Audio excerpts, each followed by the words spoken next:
Proche de la Toussaint, la mère abbesse de l'abbaye de Boulor, dans le Gers, nous présente un tableau représentant la sainteté cistercienne. Donc sur le tableau du XVIIe siècle, donc on voit de nombreuses figures de martyrs, de reines ou de princesses, je pense à la reine de Pologne, qui sont rentrées dans des monastères cisterciens, celles qui ont eu des apparitions du Christ, des apparitions de l'enfant Jésus. Voilà, toutes ces saintes sont vraiment pour nous comme des mères spirituelles. Mais c'est une autre figure spirituelle, Claire de Castelbajac, enterrée ici, que sœur Diane va nous faire découvrir tout en cuisinant.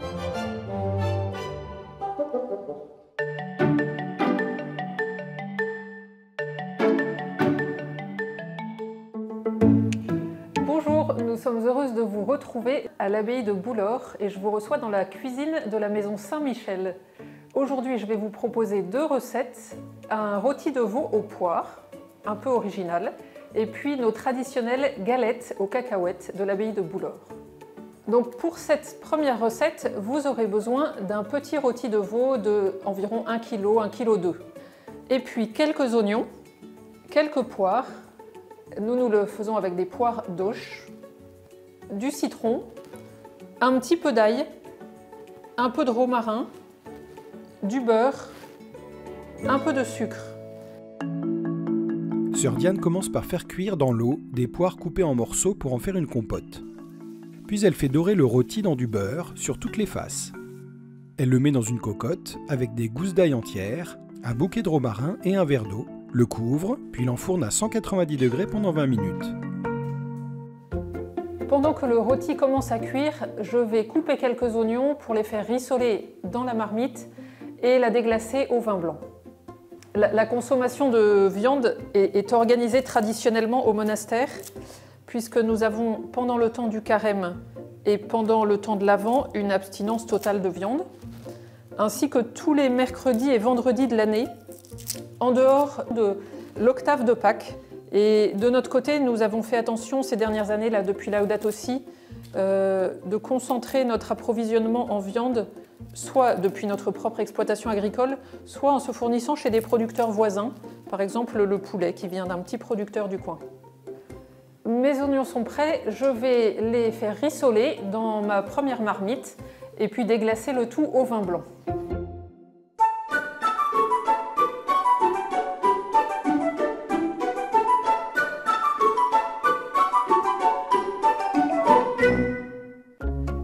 Mes oignons caramélisés avec un petit fond de vin blanc et je vais me mettre à préparer les poires.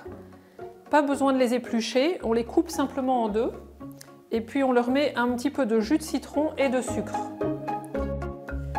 En fait, notre communauté a une histoire un peu particulière qui est liée à la figure de Claire de Castelbajac, dont vous avez peut-être entendu parler.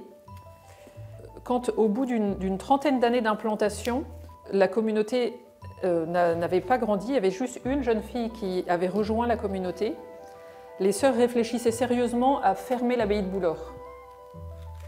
Et puis on commençait à parler dans le diocèse d'Auch d'une jeune femme décédée peu de temps auparavant, Claire justement, dont beaucoup pressentaient la sainteté.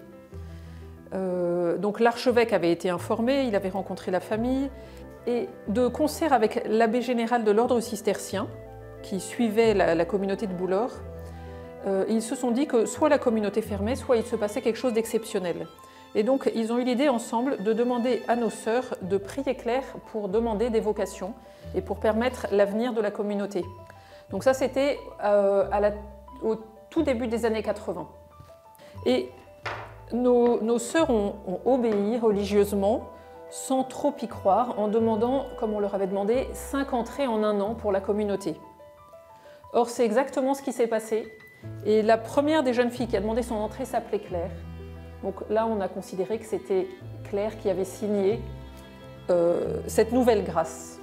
Et c'est ce qui a permis de démarrer le procès de béatification et de canonisation de Claire de Castelbajac, donc cette jeune gersoise dont le corps repose actuellement dans notre abbaye. Donc c'est une jeune fille qui n'avait pas d'appel particulier à la vie monastique. Elle connaissait simplement l'abbaye comme voisine, c'est surtout ses parents qui la connaissaient. mais elle a intercédé pour nous de manière très visible à un moment précis de notre histoire qui a permis vraiment le démarrage de l'abbaye de Boulor. Mais je vous raconterai son histoire un peu plus en détail à la prochaine recette. Sœur Diane verse le jus de citron sur les poires, les saupoudre de sucre et les fait caraméliser à la poêle dans du beurre pendant 5 minutes. Pendant ce temps, elle badigeonne le rôti de compote de poire sur toutes ses faces et l'enfourne à nouveau à 190 degrés pendant 15 minutes. Puis elle assemble son plat. Elle dépose le rôti sur un lit d'oignons caramélisés, pose les poires tout autour, assaisonne et enfourne à découvert pendant encore 5 minutes.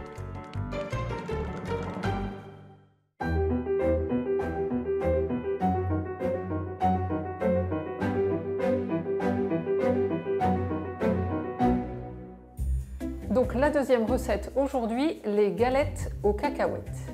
Pour réaliser cette recette, vous aurez besoin de farine, d'un petit peu de levure, du sucre, du beurre, un œuf et quelques cacahuètes. Pour la première étape de notre recette, je vais mélanger tous les ingrédients les uns après les autres et je commence par la farine et la levure. J'ai mis une petite pincée de sel dans la farine, mais quelque chose de très léger parce que les cacahuètes contiennent aussi du sel. Je répartis ma levure et j'ajoute le sucre. Alors cette recette de galettes, c'est une recette que nous avons depuis très longtemps à Boulor. Alors je vais rajouter mon œuf, je vais rajouter le beurre en petits morceaux. J'aurais pu le ramollir aussi un peu au micro-ondes avant de mélanger le tout à la main. Alors en pétrissant, je peux reprendre un peu l'histoire de Claire de Castelbajac. Donc Claire, c'est une jeune fille qui a grandi dans une famille chrétienne et qui a été marquée par la rencontre avec Dieu quand elle était toute petite et la présence de la Vierge Marie et de son ange gardien. Elle a grandi avec un regard très encourageant de ses parents qui souhaitaient pour elle une vie selon l'Évangile. C'était peut-être la plus grande ambition qu'ils avaient pour leur fille. Et Claire est partie en pension à Toulouse pour son collège, puis son lycée.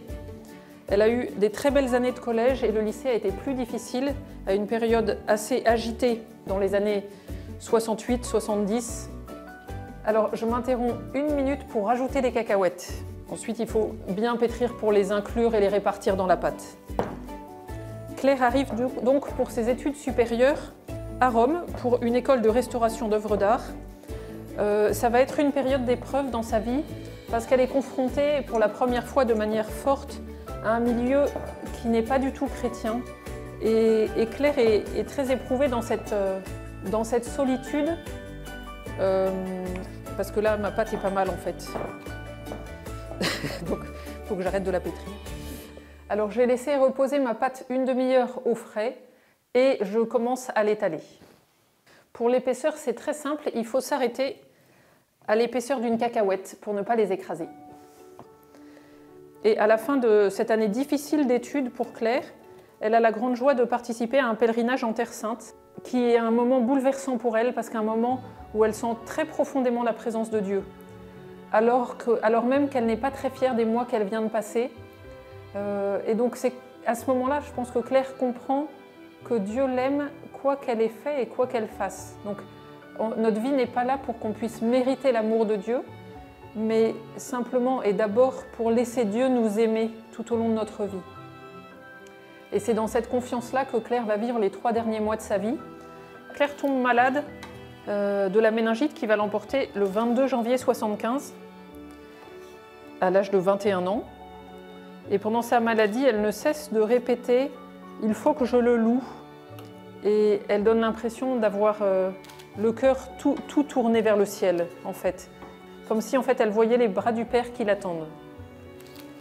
Et c'est cette force de vie qui va frapper tous ceux qui sont proches de Claire à ce moment-là et qui témoigneront qu'au moment de ses obsèques, on n'avait pas envie de pleurer, on n'avait pas envie d'être triste parce qu'il y avait une espèce de certitude de là où Claire était arrivée. Claire, aujourd'hui, est servante de Dieu, qui est la première étape en vue d'une éventuelle béatification ou canonisation un jour. Et de plus en plus de personnes la prient, passent à l'abbaye de Boulor pour se recueillir sur son tombeau et lui confient des intentions. N'hésitez pas à le faire, Claire est quelqu'un qui écoute toutes les intentions. J'ai découpé mes petites galettes et ensuite je les place sur ma grille ou sur un plat qui va au four. Et je n'ai plus qu'à enfourner une dizaine de minutes à 180 degrés. Il faut vérifier que les galettes sont dorées et qu'elles ont bien pris aussi en dessous.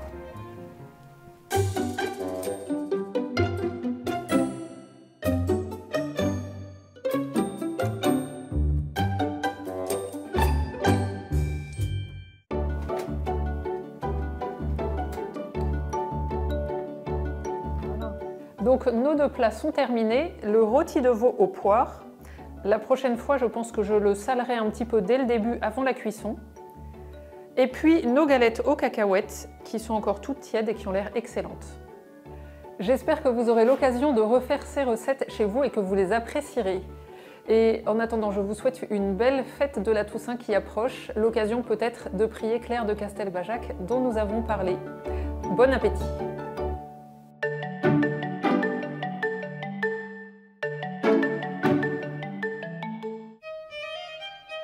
Commençons par le rôti de veau aux poires, pour lequel vous aurez besoin de 1,2 kg de rôti de veau, 3 poires, 55 g de beurre salé, 7 gousses d'ail, 6 oignons, une botte de romarin, 6 cuillères à soupe de compote de poire, un citron, 50 g de sucre et 10 centilitres de vin blanc. Après avoir salé, faites dorer le rôti au beurre dans une cocotte, 5 minutes de chaque côté. Ajoutez l'ail non épluché, le romarin et un verre d'eau. Couvrir et placer au four 20 minutes à 190 degrés. Faire un confit d'oignon, déglacer au vin blanc. Sortir le rôti du four, le retourner et badigeonner de compote de poire, puis enfourner 15 minutes à 190 degrés. Après les avoir arrosés de jus de citron et de sucre, faire caraméliser les poires au beurre quelques minutes, face coupée vers le bas. Mettre le confit d'oignon au fond de la cocotte, placer le rôti au-dessus, entouré de poires face vers le haut et assaisonner.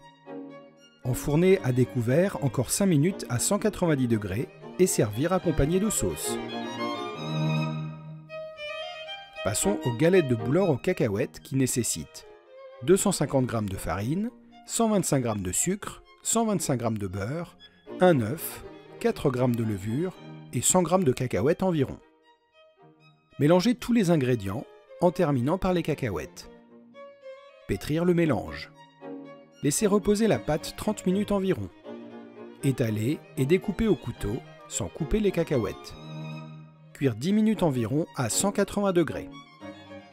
Votre menu est prêt, bon appétit!